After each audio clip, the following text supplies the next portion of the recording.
री नीट का एग्जाम मिल गया दूसरी बार, जो माननीय हाईकोर्ट पहुंचे थे, जिनका समय का नुकसान है, जिनको ग्रेस नंबर, तो बाकी लोग के लिए कोई विंडो नहीं खुली है। तो यहाँ पे एक चीज़ है जो फेयर नहीं लग रही है।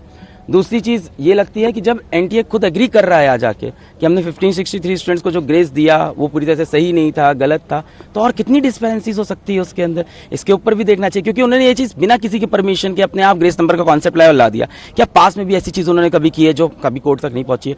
और कितना उनके डेटाबेस के अंदर ऑडिट की भी बहुत ज्यादा रिक्वायरमेंट, क्योंकि वो खुद एग्री कर रहे हैं कि ये चीज गलत हुई, और फॉर लास्ट 7 डेज वो बिल्कुल नहीं एग्री कर रहे थे, बट आज उन्होंने ये चीज मान ली। क्या काउंसलिंग इस पे मेरिट पर भी इसका असर पड़ेगा, जिस तरह से 1563 हाँ, बिल्कुल बिल्कुल पड़ेगा, रैंकिंग पे पड़ेगा।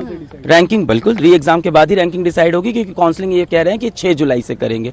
तो ये कह रहे हैं कि जब 23 जून वाला पेपर हो जाएगा, जल्द से जल्द उसके रिजल्ट निकाल देंगे और उसके बाद फिर से सबकी रैंक शफल होगी, बनेगा। पर हमारा मुद्दा अभी भी ये है कि बहुत से बच्चे अपने समय का नुकसान रिपोर्ट नहीं कर पाए। इसके साथ साथ जो पेपर लीक का केस था, उसमें माननीय सुप्रीम कोर्ट ने ये कहा कि वो केस बिल्कुल खुला हुआ है, उसकी अगली सुनवाई होगी।